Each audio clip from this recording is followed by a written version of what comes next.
ఈ మధ్య కాలంలో చాలా మందిలో చూసే ప్రాబ్లమ్ అండి మలబద్ధక సమస్య. ఈ సమస్య చిన్నల నుంచి పెద్దల వరకు ప్రతి ఒక్కరు ఫేస్ చేస్తూ ఉన్నారు. ఈ సమస్యకు చక్కటి పరిష్కారం ఉంది. అది కూడా మన ఇంట్లోనే దొరుకుతుంది. అది కూడా సొరకాయతో అని చెప్పేసి అంటున్నారు. చూసారు కదా! ఈ సొరకాయతో మన కాన్‌స్టిపేషన్ ప్రాబ్లమ్ ఎంత క్రానిక్ ఉన్నా కూడా మనం తగ్గించుకోవచ్చు అని చెప్పేసి అంటున్నారు. వివాహ భోజనంబు చెఫ్ యాదగిరి గారు. సో, సార్ ద్వారానే అసలుకు ఈ జ్యూస్ మనం ఎలా ప్రిపేర్ చేసుకోవాలి సొరకాయతో, ఇందులో ఇంకేం ఇంగ్రీడియెంట్స్ వాడతాము.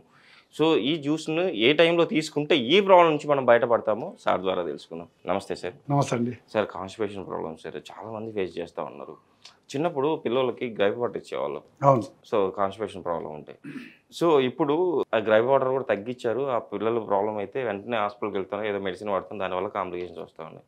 సో, చిన్నల నుంచి పెద్దల వరకు ఇది సొరకాయ జ్యూసు ఇది బెస్ట్‌గా పనిచేస్తది అని చెప్పేసి అంటున్నారు కాన్‌స్టిపేషన్‌కి. సో, ఎలా అంటే ఇందులో ఉన్న ఇంగ్రీడియెంట్స్ ఏంటి? కాన్‌స్టిపేషన్‌కి ఇది ఎలా వర్క్ చేస్తుందో మన ప్రేక్షకుల కోసం తెలియజేయండి. కాన్‌స్టిపేషన్ ఏందంటే మనకు ఎక్కువగా మలబద్ధకం కావడానికి కారణాలేంటి? అసలు మనం తింటున్న ఆహార పదార్థాలలో నిత్యము ఆయిల్ ఫుడ్ ఎక్కువగా తినేస్తున్నాం. Okay sir. ఆ ఆయిల్ ఫుడ్డును మనము ప్లస్ ఫ్యాట్ ఫుడ్ ఇవి 2 మన బాడీలో ఎక్కువ కొలెస్ట్రాల్స్ వెళ్తున్నాయి. మనకు రోజుకు 2300, 2500 నుంచి 3000 లోపు ఉండే మన బాడీకి కావాల్సిన కొలెస్ట్రాల్స్ 4000, 4500 అట్లా తీసుకుంటున్నాం బాడీలో. అంటే అది తెలియకుండా బాడీలో ఫ్యాట్ అనేది పెరిగిపోతూ ఉంది. Okay sir. ఆ పెరిగిపోవడం వల్ల మలబద్ధకం అనేది స్టార్ట్ అవుతుంది. దానికి మనకు ఆహారంలో కొంత మార్పు తీసుకొచ్చుకోవాలి. సేమ్ యాజ్ ఇట్ ఈస్‌గా మనకు మార్కెట్‌లో వెయిట్ వెయిట్ లాస్ అవ్వాలి. సేమ్ యాజ్ ఇట్ ఈస్‌గా మలబద్ధకము పోవాలి. ఈ 2 పోతేనే మనకు తగ్గుముఖం పడుతుంది మలబద్ధకం. Okay sir. ఎప్పుడైతే వెయిట్ పెరిగిపోతామో తెలియకుండా గెయిన్ అవుతామో వెయిట్, అప్పుడు మలబద్ధకం స్టార్ట్ అవుతుంది. ఆ మలబద్ధకం పోవాలి అంటే యాజ్ ఇట్ ఈస్‌గా 2 తగ్గాలి ఇక్కడ. ఓకే. తీసుకున్న ఆహార పదార్థాల్లో మార్పులు తెచ్చుకోవాలి. సేమ్ యాజ్ ఇట్ ఈస్‌గా ఫ్యాట్ బాడీలో బ్యాడ్ కొలెస్ట్రాల్స్ ఏవైతే బాడీలో ఉన్నాయో అవన్నీ కూడా మెల్టెడ్ అవ్వాలి. Okay sir. ఈ మెల్టెడ్ అవ్వాలి అంటే మనం తీసుకున్న ఆహార పదార్థాలలో ఏది తీసుకున్నా కూడా ఒక 41 డేస్ ఖచ్చితంగా తీసుకుంటేనే తగ్గుతుంది. నేనేదో చెప్తాను. వాళ్ళు ఎంత ఇంట్రెస్ట్‌గా చేస్తారంటే ఒక 1 వీక్ చేస్తారు. Okay sir. చాలా ఏం రిజల్ట్ రాలేదు కదండీ అనేది వాళ్ళు మళ్ళీ యథావిధిగా వెళ్ళిపోతారు. ఓకే. నేనేమంటా అంటే ఒక స్టూడెంట్ పాస్ అవ్వాలి అంటే 6 రోజుల అతని శ్రమ 1 ఇయర్ చదవాలి. 1 ఇయర్ అతని ఎడ్యుకేషన్ మొత్తము యాన్యువల్ ఎగ్జామ్‌లో 6 రోజుల్లో డిసైడ్ చేస్తుంది కదా! అతని మార్కులు ఎంతవరకు బాగా చదువుతుండు, వాడు ఏ ర్యాంక్‌కి వచ్చాడు, ఎంత పర్సెంటేజ్ వచ్చిందని ఎట్లా డిసైడ్ చేస్తుంది? వాడు 6 రోజుల్లోనే చదివి పాస్ అవుతుండా? దాని వెనుక వాడి 1 ఇయర్ శ్రమ ఉంది కదా! యెస్. మరి నువ్వు ఇన్ని రోజులు రకరకాల జంక్ ఫుడ్స్ తిన్నావు, రకరకాల ఫ్యాట్ ఫుడ్ తిన్నావు, రకరకాల ఆయిల్ ఫుడ్ తిన్నావు. అదంతా బాడీలో పేరుకుపోయింది. అదంతా నీకు 5, 6 రోజుల్లోనే నీకు రిజల్ట్ రమ్మంటే ఎట్లా వస్తుంది?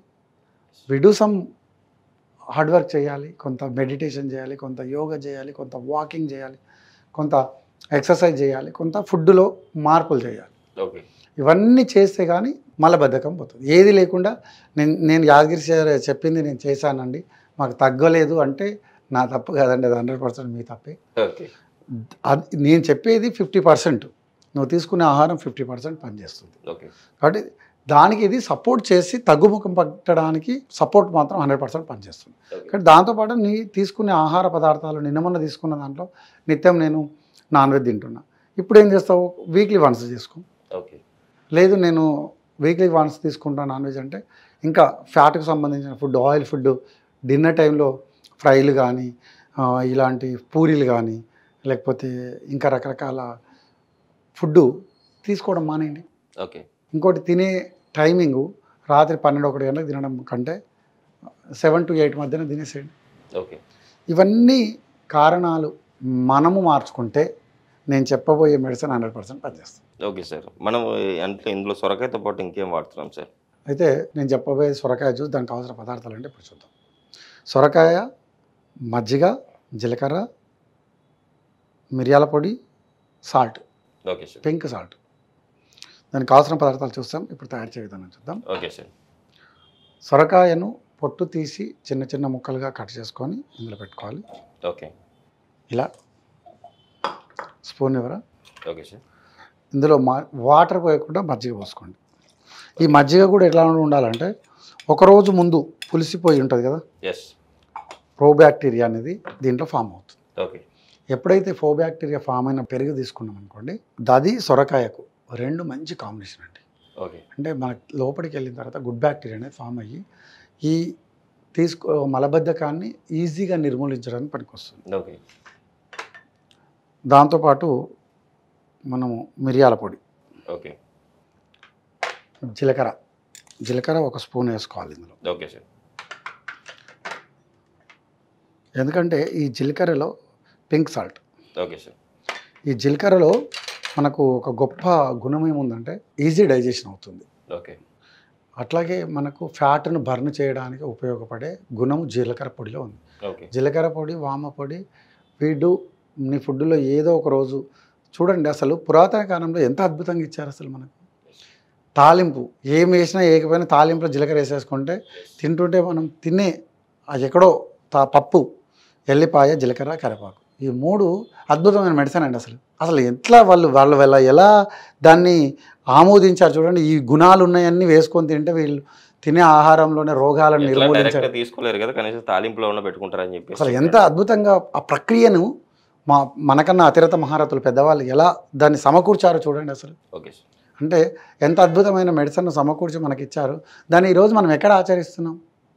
ఏది పడితే అది తినేస్తున్నాం, రకరకాల అనారోగ్యాలకు సమస్యలు అవుతున్నాయి, మళ్ళీ పరిగెడతా ఉన్నాం.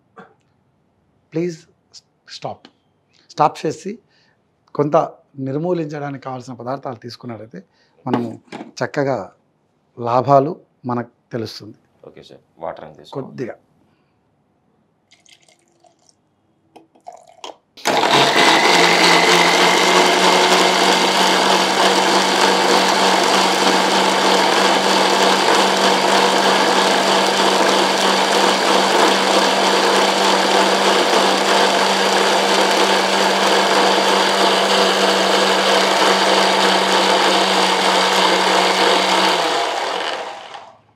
జ్యూస్ అయితే రెడీ అయిపోయింది కదా సార్.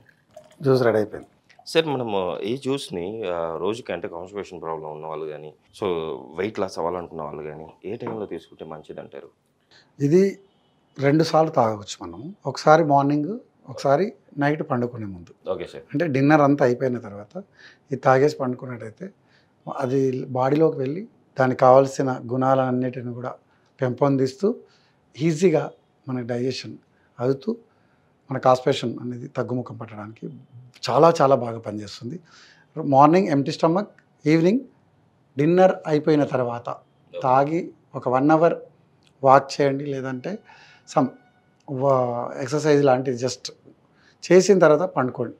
తాగంగానే తినంగానే పోయి నిద్రించే ఈ ప్రక్రియ ఎవరికైతే అలవాటు ఉందో దాంట్లో కొంత మార్పు తెచ్చుకుంటే అద్భుతమైన రిజల్ట్ మనం చూస్తాం.